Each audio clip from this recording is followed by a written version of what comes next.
पिछले लाइव में जब मैं बात कर रहा था इटली की, तो आप लोगों ने कमेंट करा कि यार इटली के बारे में थोड़ा विस्तार से वीडियो बनाओ। इटली में मुस्लिमों के बारे में जो जॉर्जिया मेलोनी है उनका क्या सोचना है। आपने कहा कि बताइए कि वहाँ पर मुस्लिमों की स्थिति क्या है, क्या क्या कारण है कि मुस्लिमों से जॉर्जिया मेलोनी खफा रहती हैं। सोचा ठीक है कि इस पर वीडियो मैं बनाऊंगा। तो आज मैं वो सारी जानकारियां एकत्र करके लाया हूँ कि इटली में मुस्लिम रहते कितने, किन किन टाइप के मुस्लिम रहते हैं। आप सोच रहे हो किन टाइप की क्यों बात कर रहा हूँ, क्योंकि टाइप्स के भी मुस्लिम वहाँ पर रहते हैं। और क्या क्या इंसिडेंट हुए हैं मुस्लिमों से जुड़े हुए इटली में, किस तरह से जो जॉर्जिया मेलोनी है उन्होंने अपने विचार व्यक्त किए हैं मुस्लिमों पे, और ये सब जानेंगे आज की इस वीडियो में। बस निवेदन ये है कि अगर आपने हमारे दूसरे चैनल द गीक को सब्सक्राइब नहीं करा है तो डिस्क्रिप्शन में लिंक है, सब्सक्राइब कर लीजिएगा और चैनल के बेल आइकन को दबा लीजिएगा ताकि नोटिफिकेशन आप तक पहुंचे। और वहां हम जो समसामयिक मुद्दे होते हैं या खबरें होती हैं हिंदू धर्म से रिलेटेड, उन पर चर्चा करते हैं। तो शुरू कर रहा हूँ आज का वीडियो। मेरा नाम है धीरेन्द्र और आप देख रहे हैं आपका अपना चैनल द साइंटिफिक हिंदू। तो सबसे पहले हम बात करते हैं कि आखिर इटली में मुस्लिम रहते कितने, फिर बात करेंगे कि जॉर्जिया मेलोनी के विचार क्या हैं इन पर।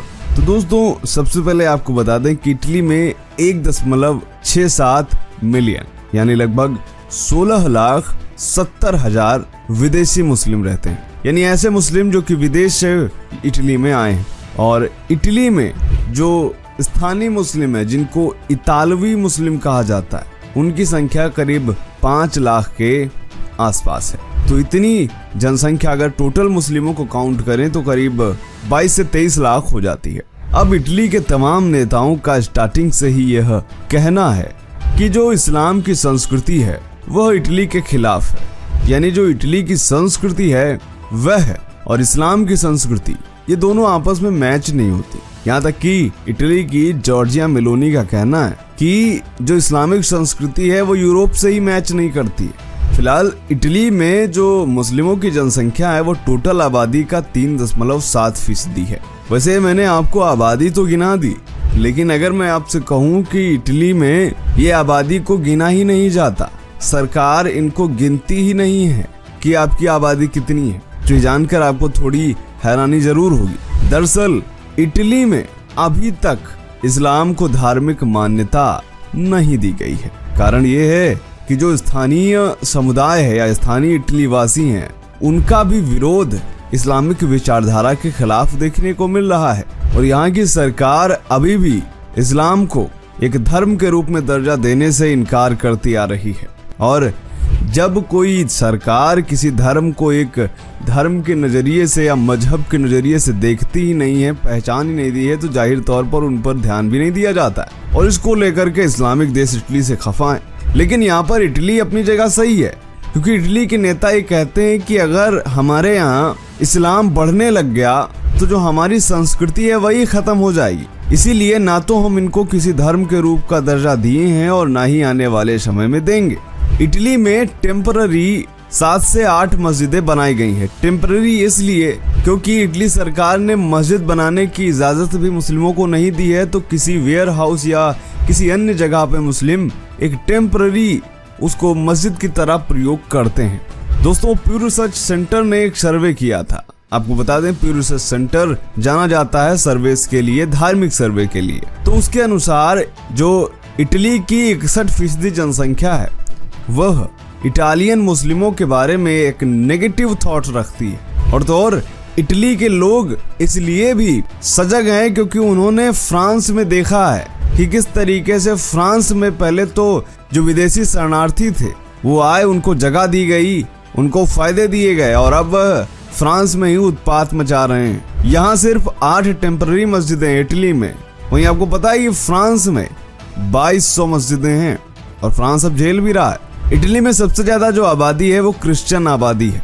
और आपको बता दें कि इन इस्लामिक विचारधाराओं के खिलाफ जॉर्जिया मेलोनी ने खुलेआम आकर के ये कहा है कि हमारे यहाँ यूरोप में इस्लाम की किसी भी तरह से कोई जगह नहीं है। प्रधानमंत्री जॉर्जिया मेलोनी ने कहा था इटली में बने इस्लामिक सांस्कृतिक केंद्रों को सऊदी अरब से पैसे मिलते हैं, सऊदी में शरिया लागू है। यूरोप में हमारी सभ्यता के खिलाफ इस्लामीकरण की प्रक्रिया चल रही है, लेकिन मैं ना तो इटली में और ना तो यूरोप में इस्लाम को जगह देने के पक्ष में हूँ। और तो और दोस्तों, अभी पिछले महीने की ही बात है, इटली के शहर मोनफैल्कोन में शुक्रवार को वहां की मेयर ने नमाज पढ़ने पर रोक लगा दी थी, या यूं कहें सीधे तौर पर बैन लगा दिया था। और तो और जिस जगह पर नमाज पढ़ी जा रही थी उस जगह को भी पूरी तरह से निषेध कर दिया गया कि इस जगह पर किसी भी तरह से कोई भी भीड़ जमा नहीं होगी। और फिर इस मामले को मुस्लिम कोर्ट में लेकर के चले गए। और सबसे हैरानी की बात यह है कि जिस जगह पर नमाज पढ़ी जा रही थी वह जगह एक मुस्लिम की ही थी, और यह जगह बांग्लादेश से आए एक शख्स की थी जिसका नाम रिजाउल हक था।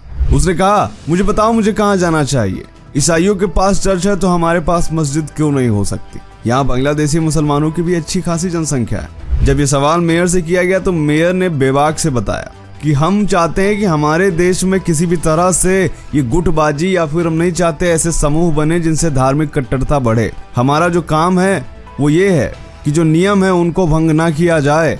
बाकी हमारा काम ये नहीं है कि हम किसी को मस्जिद बनाते फिरे। और तो और शहर के मेयर ने भी कहा कि यहाँ पर मुस्लिम प्रवासियों की संख्या बहुत अधिक हो गई है, और इनकी संख्या बहुत अधिक है और इस तथ्य को छिपाया नहीं जा सकता। और इनकी संख्या अधिक है, इसलिए अगर आप ये सोचते हैं कि इनकी अधिक संख्या को लेकर के हम अपने नियमों को बदल दें तो ये सही नहीं है। ना तो हम बदलेंगे ना हमारी सरकार बदलेगी। आपको बता दें कि शहर में कई बार मस्जिद खोलने का प्रयास भी किया गया, लेकिन पूरी तरह से बैन होने के कारण बार बार यहाँ पर ये जो प्रयास था वो असफल रहा। और ऐसा नहीं है कि इटली में अन्य धर्मों को धर्म का दर्जा प्राप्त नहीं है।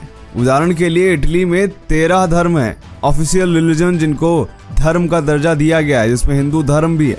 लेकिन इस्लाम को किसी भी तरह से जगह यहाँ नहीं दी गई है, और ना तो मस्जिद बनाने की अनुमति है, और ना ही सरकार रिकॉग्नाइज कर रही है कि मुस्लिम इतने हमारे यहाँ रहते हैं या इनको कोई योजना दी जानी चाहिए। ये इटली का वाकई में काफी प्रशंसनीय कदम है। और तो और इटली की विचारधारा क्या है इसका आप अंदाजा इस बात से लगा सकते हैं कि एक बार बात की जा रही थी कि एक मुस्लिम चुनाव में उम्मीदवारी के लिए खड़ा हो रहा था इटली में। तो जॉर्जिया मेलोनी ने कहा कि मैं नहीं चाहती कि किसी भी तरह से मुस्लिमों की राजनीतिक उम्मीदवारी हो, और एक तरह से कहे तो राजनीतिक बैन भी लगाने के प्रयास में है जॉर्जिया मेलोनी। 2016 में उन्होंने कहा था कि हमारे यहाँ मुस्लिम अप्रवासियों को इटली में एंट्री नहीं दी जानी चाहिए, और उसी के 3 साल बाद 2019 में मेलोनी ने खुलेआम फेसबुक पर लिखा कि अगर मुस्लिमों को लगता है कि वो हमारे घर में जिहाद करेंगे तो वक्त आ गया है कि इस्लामिक प्रवासियों को रोक दिया जाए। अभी 2022 में सत्ता में आने के बाद मेलोनी ने एक बिल पेश किया था, और वो बिल था कि वेयर हाउसेस को जो मस्जिद के रूप में प्रयोग किया जा रहा है उस पर